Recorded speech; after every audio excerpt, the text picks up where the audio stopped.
The second example concerns the towering Jewish thinker Musa ibn Maimun al-Qurtubi, known as Maimonides, who was very read in Muslim literature and widely received among Muslim and Christian medieval readers alike, as is indicated by the many traces of his Guide of the Perplexed that are left in the later Muslim and Christian literature.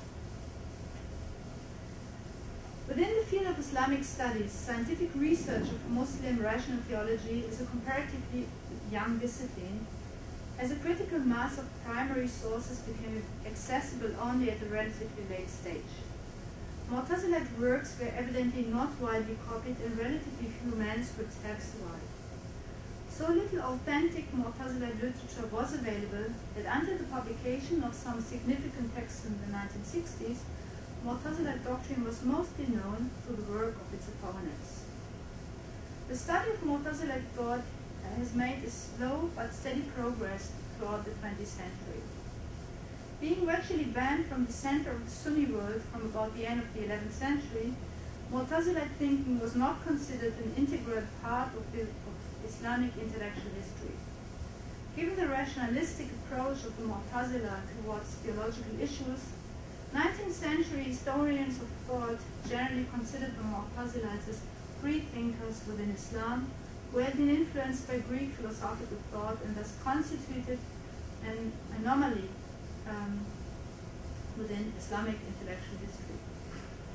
This evaluation, which was based almost exclusively on heresiographies written by non-Mu'tazilites, was proven to be wrong at the beginning of the 20th century as a result of the publication of several significant texts.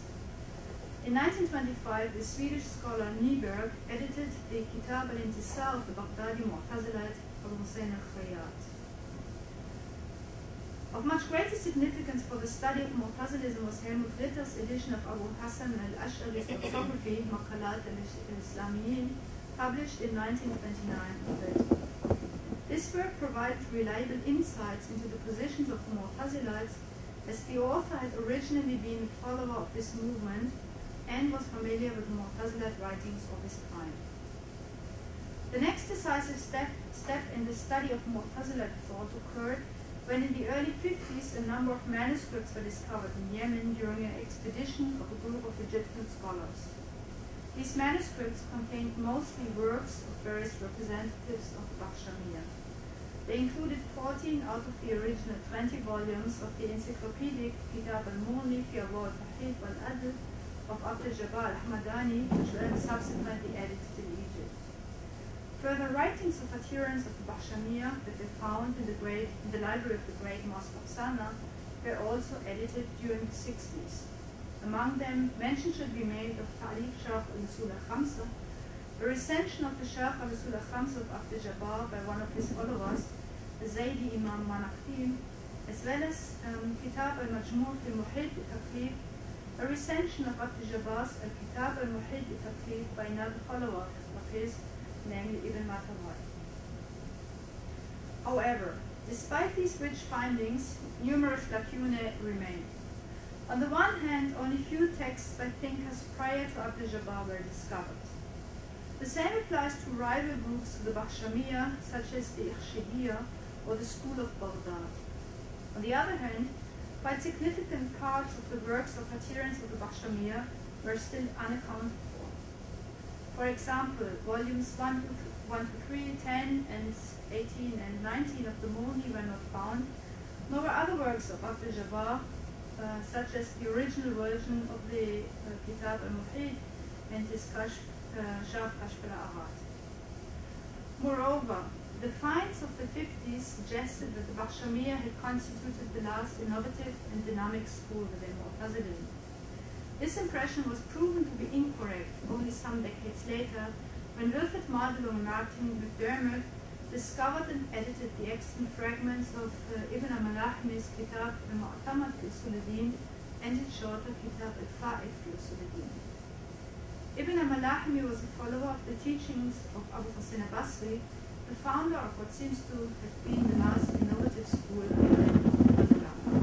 From his writings, it is evident that Abu Hussein's school views differed significantly from those of his teacher Abd al-Jabbar, and that he formulated novel positions on a number of central issues.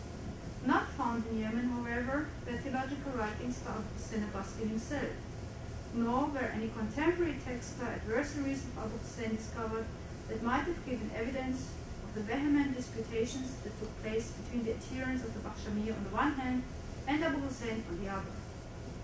It is only known from later sources that the animosities between these two groups must have been very strong indeed.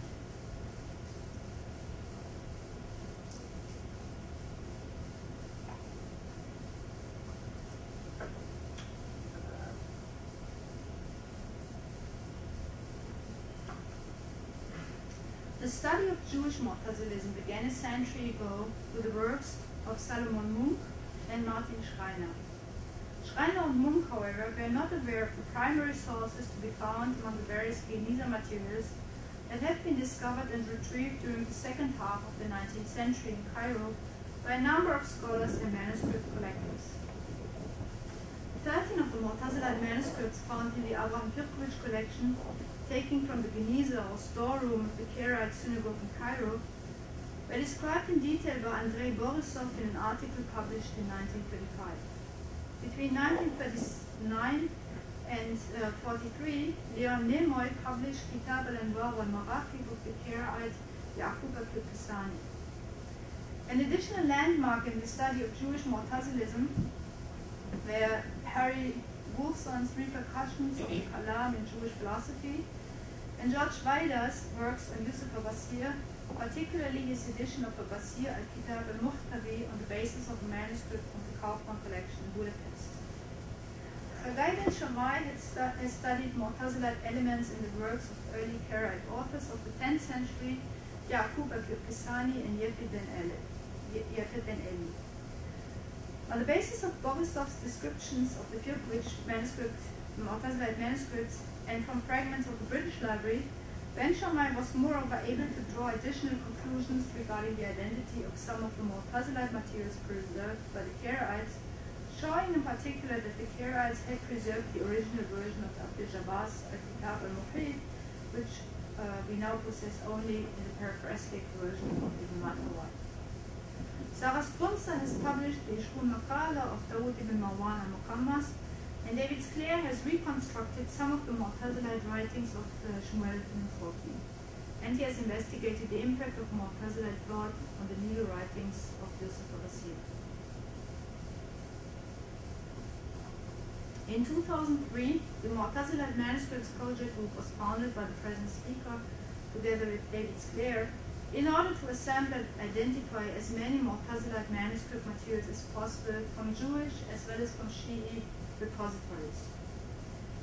One of the most spectacular recent findings by members of the group are 3 extensive fragments of Abu Hussein Abbasi's Kitab Tasaffuq al-Adillah, which was believed to be completely lost, as well as fragments of 2 refutations of the doctrines of Abu Hussein, authored by his contemporary, the Karaite Yusuf Abbasir. In addition, portions of Abdul Jabbar's Mughni from volumes that had not been found among the Yemeni manuscripts have been discovered and edited. Moreover, an anomalous commentary on Ibn Matawai's Kitab al-Tadhkirah, which is preserved in an apparently unique manuscript, housed at the Asra Mahdavi Library in Tehran, has been made available in a facsimile publication.